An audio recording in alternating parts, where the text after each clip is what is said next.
Uma boa tarde a todos. Boa tarde. Que a paz de nosso Senhor Jesus Cristo esteja presente conosco.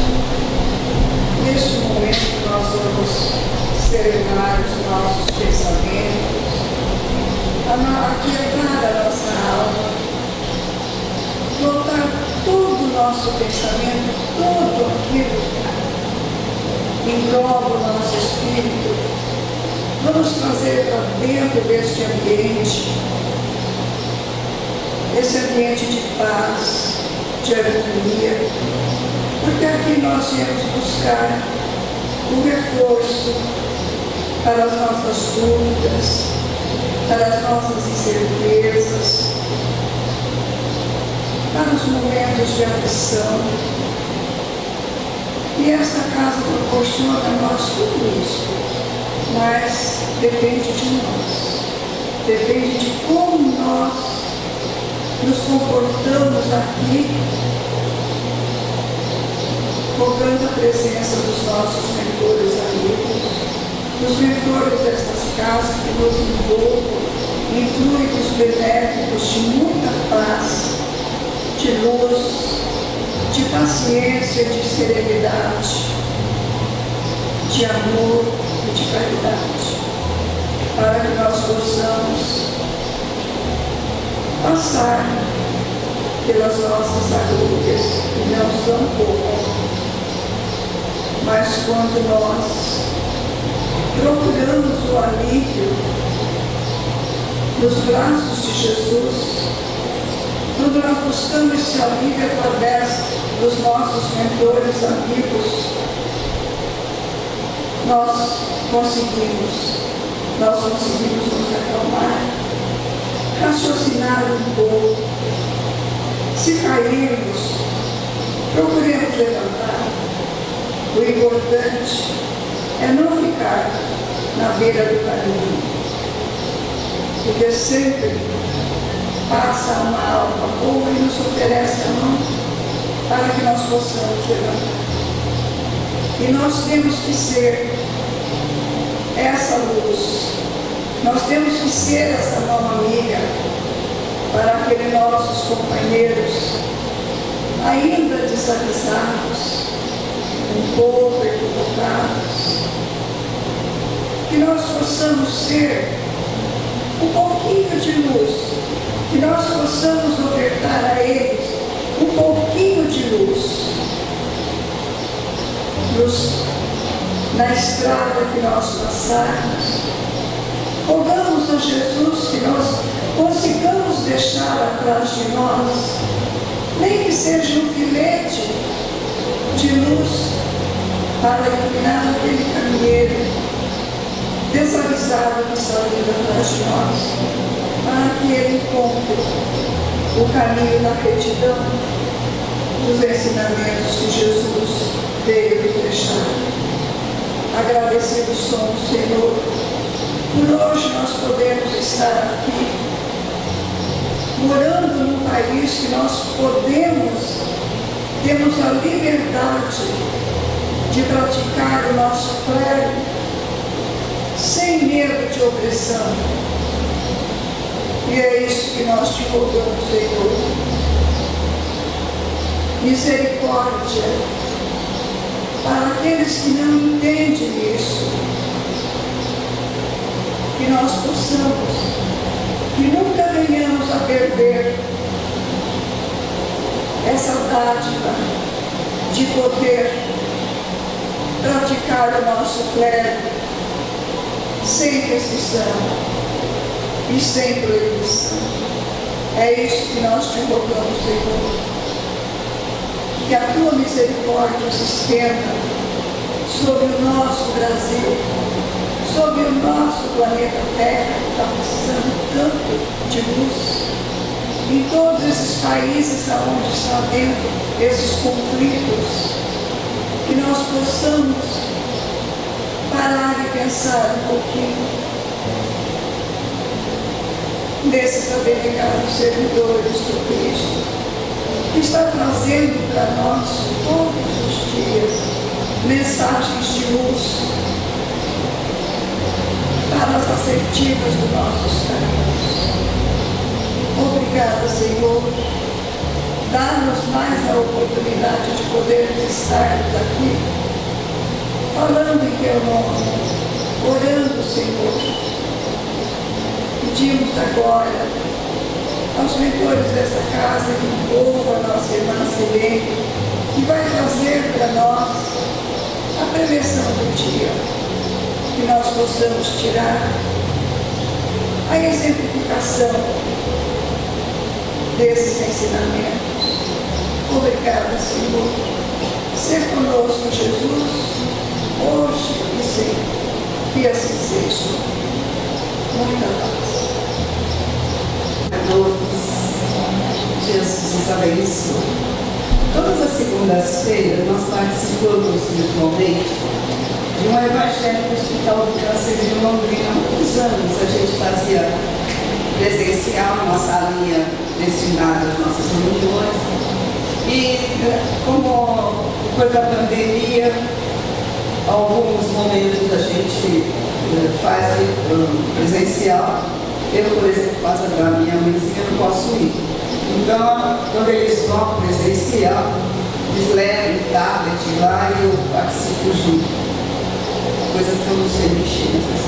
Mas eu estou falando isso porque segunda-feira passada a gente vem estudando o Evangelho e nós caímos na lição, no capítulo 28, preces espíritas, né? Na lição de perdas de pessoas a quem tivemos aflição. E é gostoso porque cada um fala sobre a sua ótica, sobre o seu ponto de vista. E o assunto foi tão interessante porque nos fala, no caso aqui, perda de pessoas queridas, né? Quer dizer, desencarnaram antes da gente. E é interessante porque a gente não atina em conversar muito sobre a vida futura. E justamente a crença na vida futura é que vai nos alertar, nos auxiliar, nos fortalecer na certeza dessa continuidade da vida.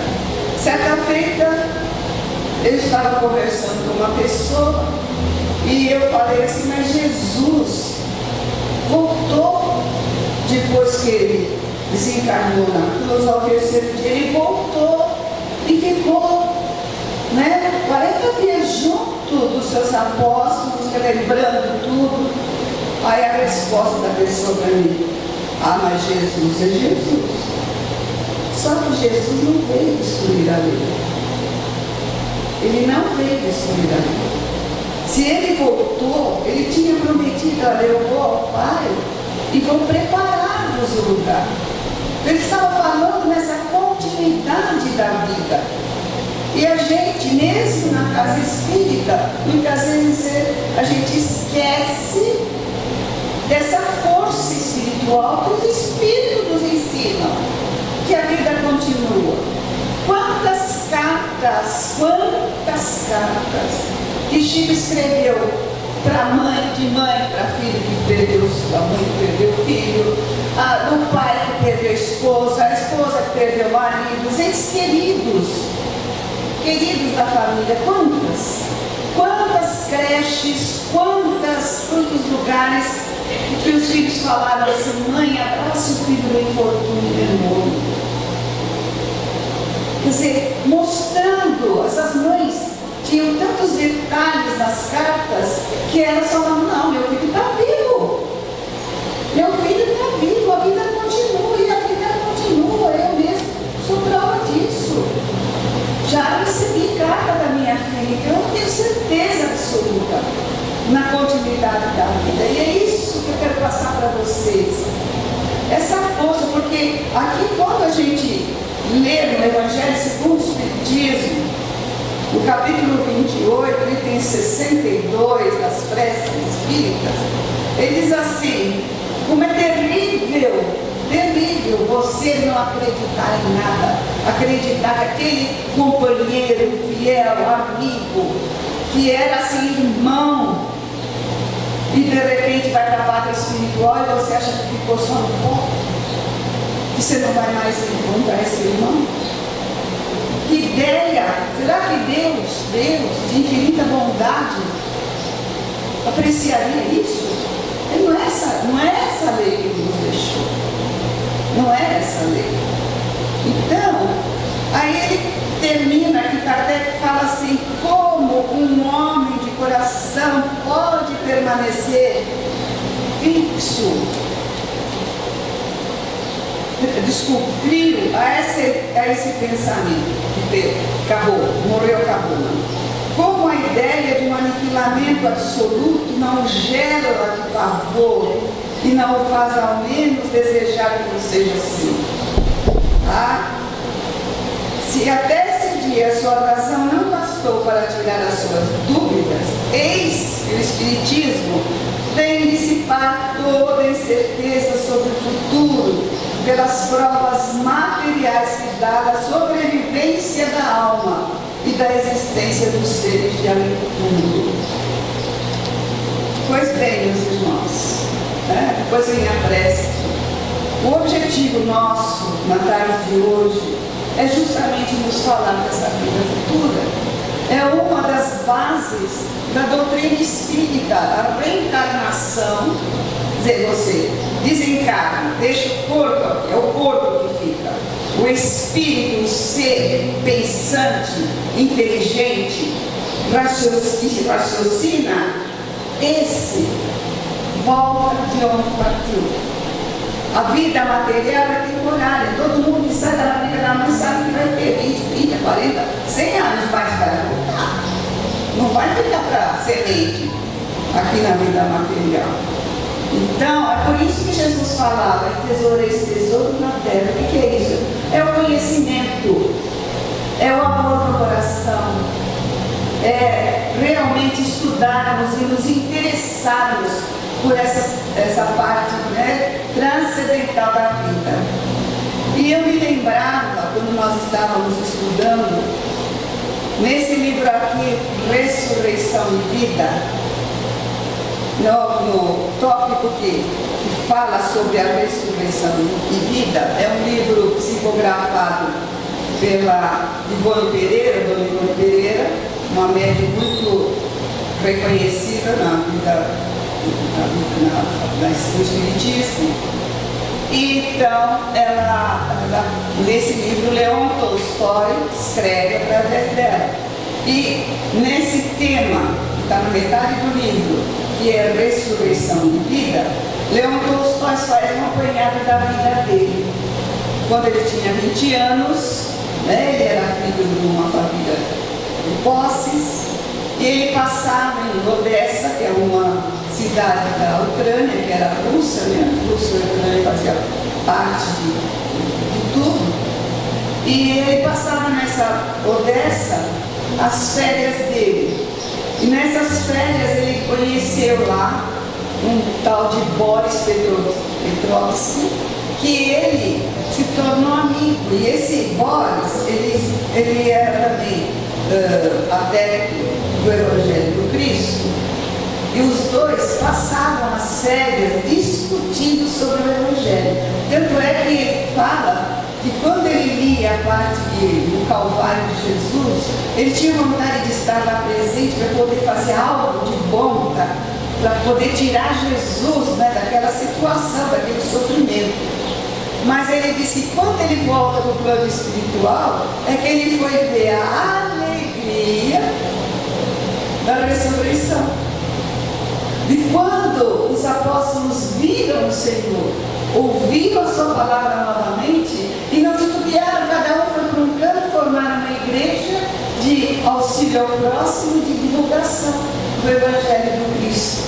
Então ele fala, é a ressurreição de Jesus, a alegria de poder realmente vivenciar o Evangelho e aquilo que Jesus tinha ensinado a eles.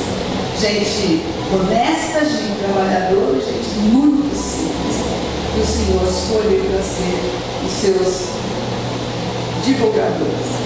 Então ele fala aqui que ele conheceu o Boris, E o Boris tinha ideia, ele amava tanto Jesus, tanto o Evangelho, que ele queria ingressar no monastério e que era.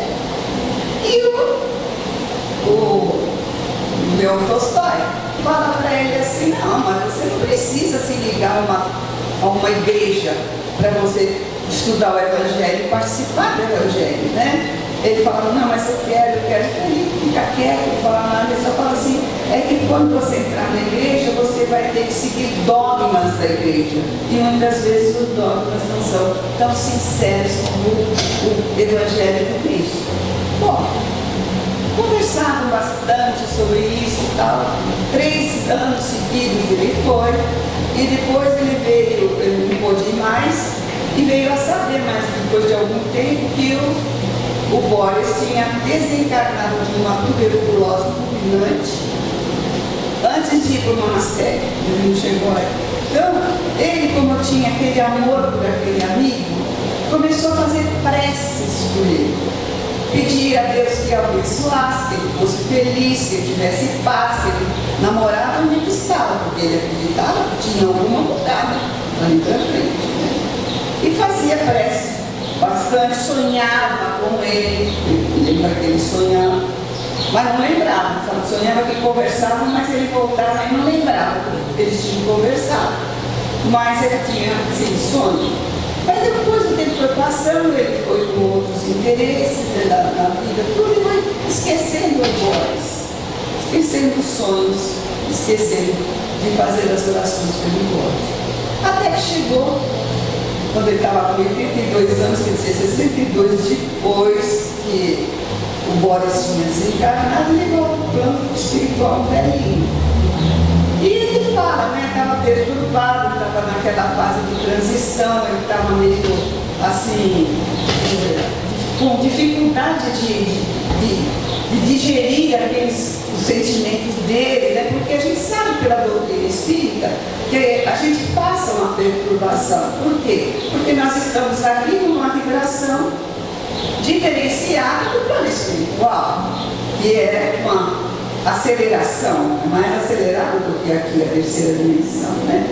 Então, ele fala que ele estava assim nessa incerteza, sentindo aquele mal-estar, não conseguia concatenar as ideias, e ele ficou muito feliz porque o Boris foi visitá-lo. E quando ele vai, ele fala: paizinho era um termo que ele usava carinhoso, e ele fala assim, é estranho, né? Ele, um ancião de 82 anos, ao lado do Boris, aquele amigão dele de 20 anos. Obrigada.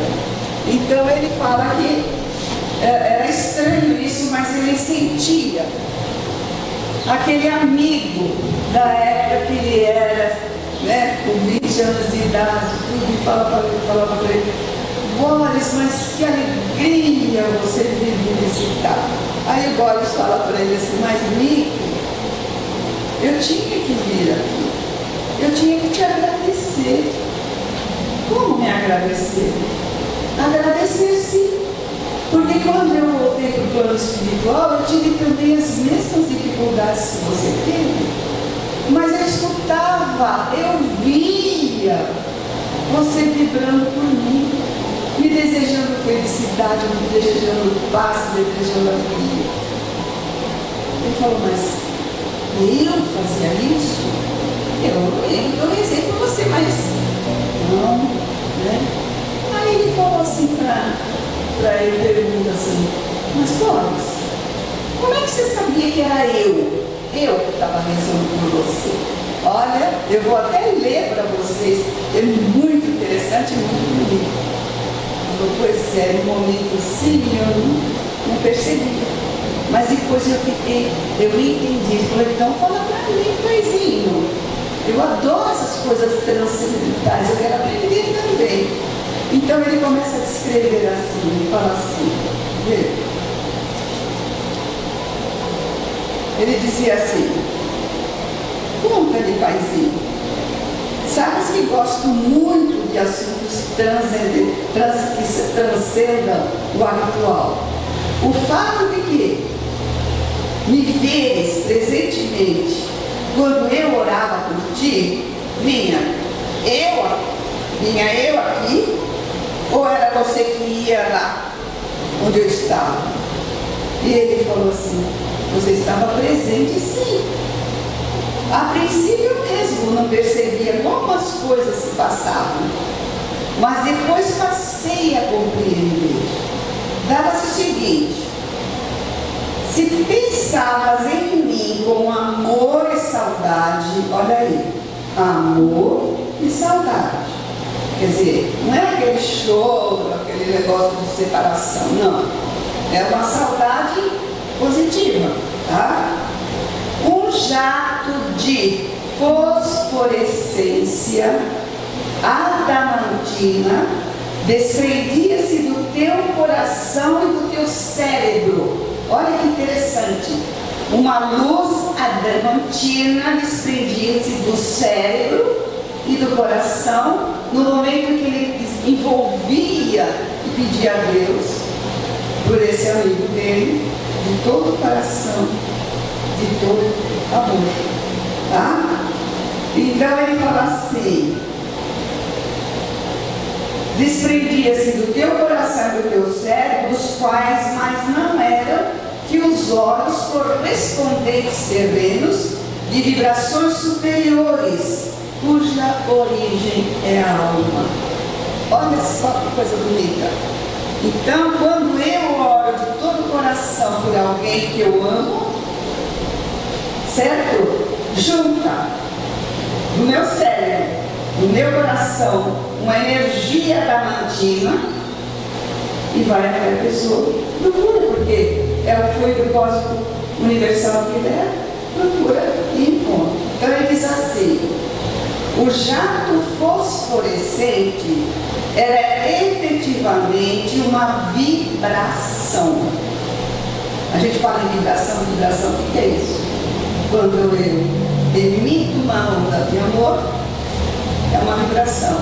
Quando eu emito uma onda de ódio, é uma vibração. Mas eu tenho que vibrar, prestar atenção, sempre vibrar no amor. Porque eu vibrando do amor, eu sou a primeira pessoa que tenho e sinto esse amor, tá? Então, é uma vibração, uma irradiação de forças poderosas do ser psíquico, rascínio magnético, que se distendia à minha procura para me ajudar a caminhar para Deus. Olha que interessante, porque estava com amor, tudo desejando o bem para o outro, ajudava ele a ter força para caminhar para Deus. Olha que coisa bonita, tá vendo? Conduzida pela fluidez das energias etéricas, a que todo o universo é subordinado, do propósito universal, essa tua vibração advertia minhas sensibilidades onde quer que eu me encontrasse. Eu ouvia como se me chamarem, prestava atenção, tal como na Terra se presta atenção a um rumor que a princípio é apenas me adverte, mas que se confirma em seguida. A gente vai procurar o barulho de onde vem, você vai saber, tá? Então é assim que chegava para ele. Ele sentia aquele chamamento e ele depois prestava atenção, tá? Então, reconhecia a tua voz, isto é, a tua vibração, que se me afigurava a tua voz, que eu tão bem conhecera. Ouvia o que dizias, como ouvia-me, chorava-me de enternecimento. Às vezes até conversávamos como outrora através dos nossos pensamentos. Era quando orávamos, recordando nossos debates filosóficos, a hora do chá do biscoito lá no Nordeste, tá?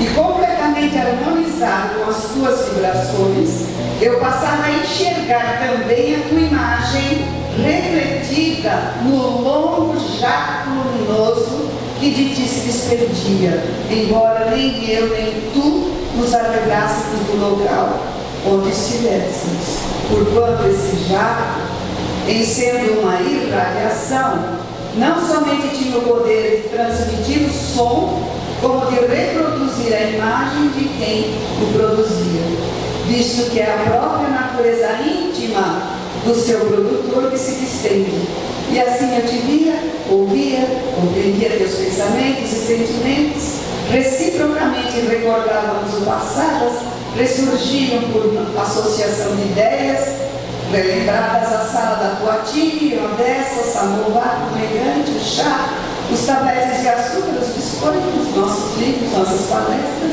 os debates em torno do Evangelho. A princípio, sonhava frequentemente contigo, me fala. Não era sonho, eram visitas que naturalmente nos fazíamos. Às vezes elas partiam de ti para mim. Comumente era eu que te buscava, fiel ao hábito da juventude. Mas por que depois escassearam os tais sonhos? Né? Ele fala, não escassearam. As visitas assim feitas prosseguiram. Unicamente o teu cérebro fatigado pelo acervo de preocupações do trabalho intelectual já não registrava lembranças aos despertares do sono. Mas a gente conversava de noite, olha que bonito, tá? Bom, a exposição do Boris Petrovich edificou-me e louvei então os momentos gratos em que nos demorávamos em palestras culturais sadias e também aqueles em que, pensando nele, logo depois de sua morte, concentrava-me no trabalho da prece a seu favor. Tá? Suave reconforto adoçou as incertezas do meu espírito ao obter essas informações. Meditei então em que a prece, observada com verdadeiro desprendimento e amor, poderá não só alargar o círculo afetivo entre os homens e os espíritos, mas também alimentar o procedimento dos elos amorosos entre estes e aqueles, sem que a morte consiga efetuar entre os mesmos uma ingrata e dolorosa interrupção. E pensei comigo mesmo, se os homens soubessem verdadeiramente orar, se compreendesse o incomensurável poder da oração e do que será capaz de realizar a conjugação do coração e do pensamento que se dispõe a orar, não teriam os pobres mortais razões para tanto chorarem os seus mortos desesperando dos túmulos silenciosos. Olha que bonito.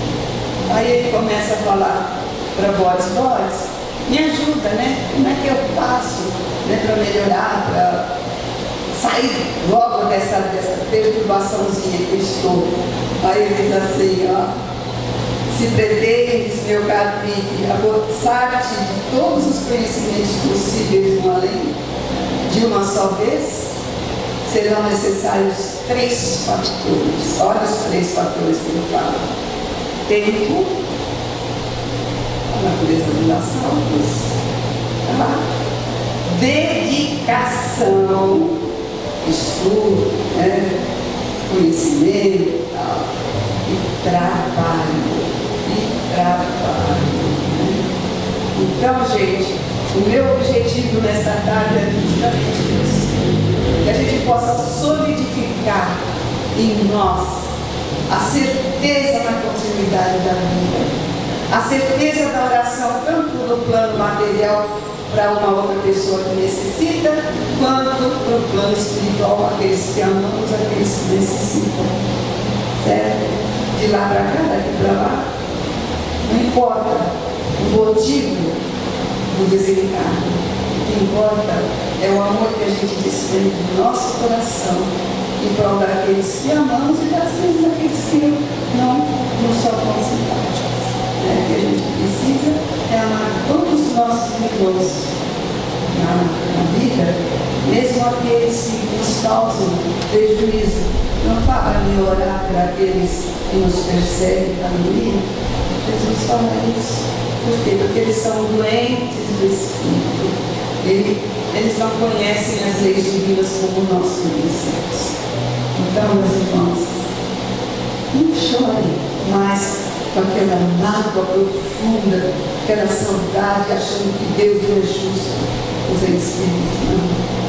Cada um vai o tempo que ele reza e o tempo que está determinado. Uns antes, outros depois. Vamos lembrar da oração. Vamos lembrar do estudo. vamos lembrar com amor que Deus é Pai, Deus é misericórdia infinita e Deus é sobretudo amor. Muita paz a todos e muito obrigado. Nós convidamos os membros fascistas para a Câmara de Paz. Agradecidos somos por esses instantes do convívio fraterno e espiritualidade nesta casa de amor. Aqui reverenciamos